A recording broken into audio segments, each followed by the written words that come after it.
Hello and welcome to the Columbia Daily Tribune's Courtside View Webcast. This is Tribune sports editor Joe Walljasper along with Tribune basketball beat writer Steve Walentik.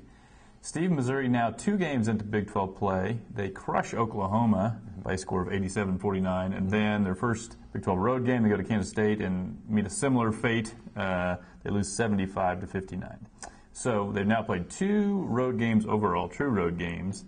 They sort of barely squeak one out at Old Dominion, not overly impressive, and then they get waxed at Kansas State. Is this a team you think that's going to struggle on the road the way it did last year, or are we just looking at too small a sample size? Well, I think it's definitely a small sample size, and I expect that they will be better on the road. I mean, they went 1-7 in Big 12 play on the road last year. I think they'll be better than that. But I do think they do have some weaknesses that show up on the road. Mm-hmm. One of them is simply a lack of depth. You tend to not get calls as much when you're playing away from home, and so you tend to get in foul trouble more often. And we saw Missouri certainly get in foul trouble on Saturday. A lot of the people who get in foul trouble tend to be guys who play inside. That's where Missouri's weakest. And obviously Ricardo Ratliffe only plays 14 minutes. Doesn't foul out, but was completely ineffective. That hurts. I also think they're a team that relies on jump shots a lot, playing in unfamiliar settings. Sometimes the ball's different on the road. Those things can alter your shot. You tend to not make as many away from home, so that can hurt this Missouri team. And then I also think road games, you don't expect to blow people out the way that Missouri often does at home. So games come down to little things, and one little thing that Missouri is still not very good at is rebounding. That can lead to a lot of second-chance opportunities. In a lot of ways, they gave up 20 offensive rebounds at Old Dominion, and we're really fortunate to only have those lead to 8 points, and they were able to win that game despite that. But those things can certainly continue to cause problems for this team going forward.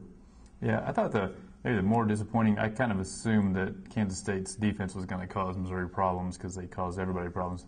I was a little surprised at the way Missouri's defense, they were giving up a lot of uncontested shots in the lane, which we haven't seen a lot of that this year. It looked more like the team that we saw last year where they would gamble and lose. I don't even know if they were gambling, but they were just losing track of men. They're giving up lots of shots in the lane.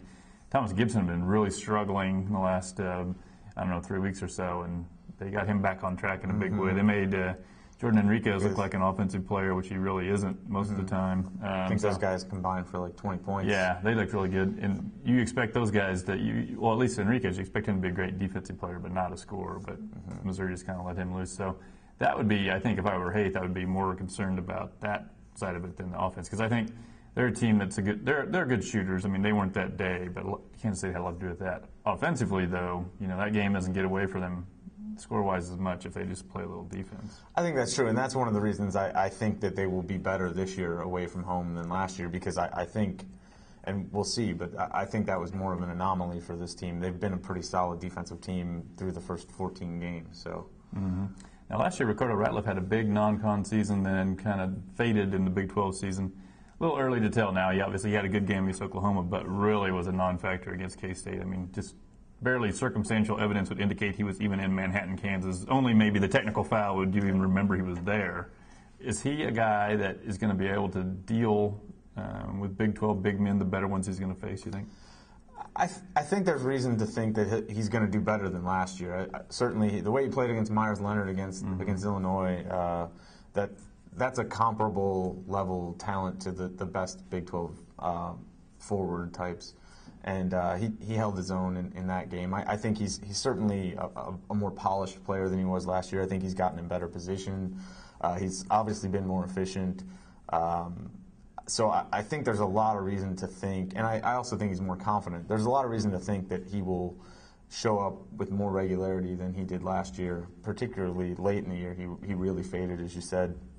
That said, he's still a little athletically limited against much bigger guys. He's not a great leaper, and that can affect things. He has a hard time matching up sometimes because he's a little bit undersized, and you add to that his inability to really jump that well, and so it can make it hard for him to score. He's got to do some things unconventionally to get shots up and things like that. And against a guy like Henriquez, that's really hard to do because he's really big and long, 7 foot and long arms and a really good shot blocker. So there aren't a ton of Jordan Henriquez's out there in the Big 12, but there are guys who are like that, and I think those guys are going to give him problems. But I would say most nights you're going to see him being closer to the player he was during the non-conference schedule than not.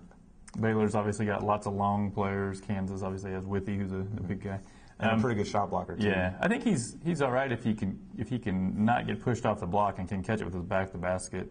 But if he's getting pushed off and he's kind of catching it and facing up from however far away, 12 to 15 feet, he's not someone that can really put the ball on the floor and deal that well, even when he's going against bigger men. He's just not a great ball handler, I don't think.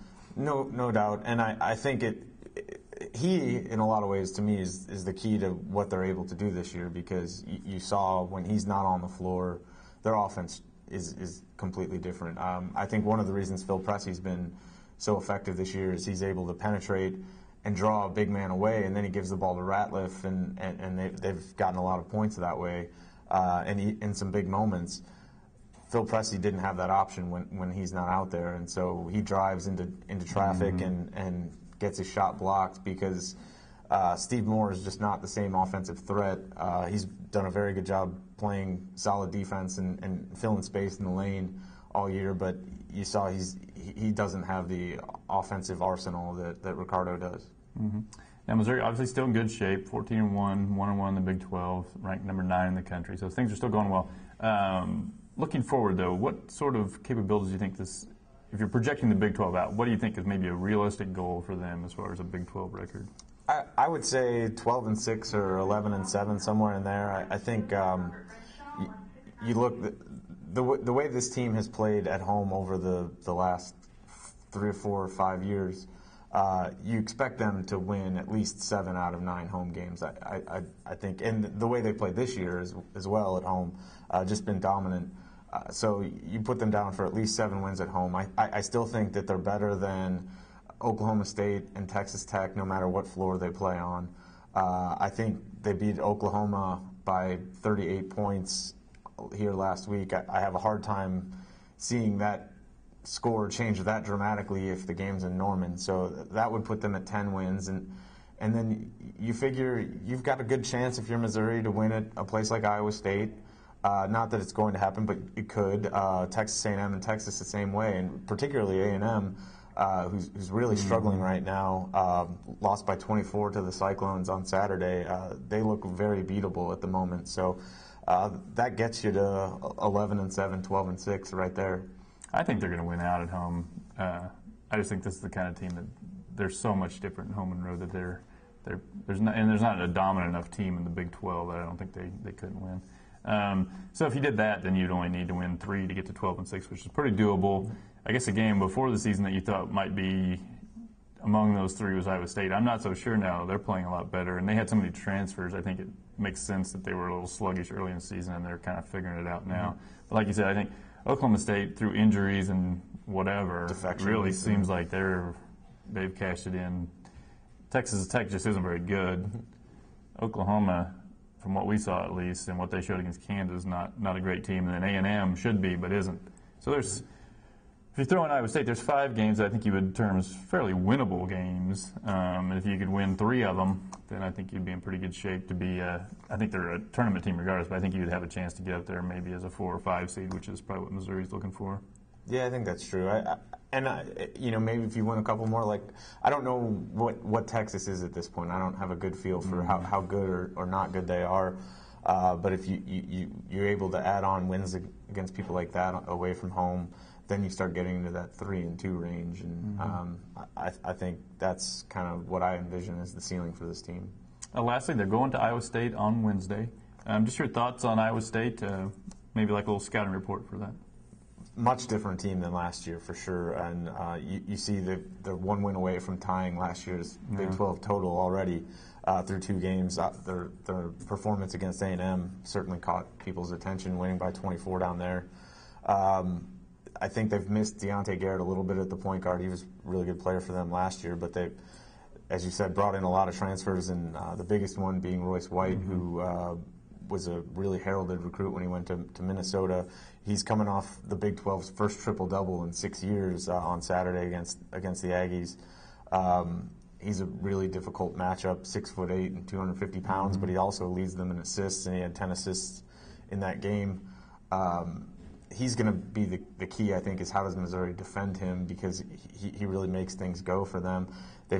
Fred Hoiberg's kind of surrounded him with a cast of shooters. They don't have anybody who's shooting the ball as consistently as Kim English or Marcus Denman has for Missouri, but they've got several guys in Chris Allen, Chris Babb, who are also transfers, and then Scott Christopherson and Tyrus McGee, who are all capable perimeter shooters, and Missouri's going to have to find them.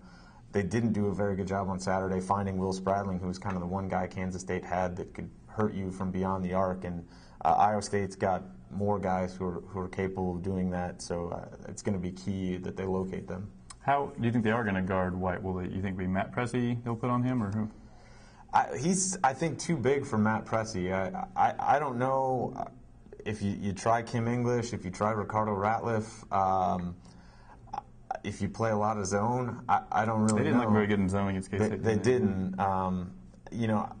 I think Frank Hayes got a couple days to figure it out, and I'm not sure what he's going to come up with. But I think I might start English and have a little bit quicker guy and hope that White doesn't overpower you in the post.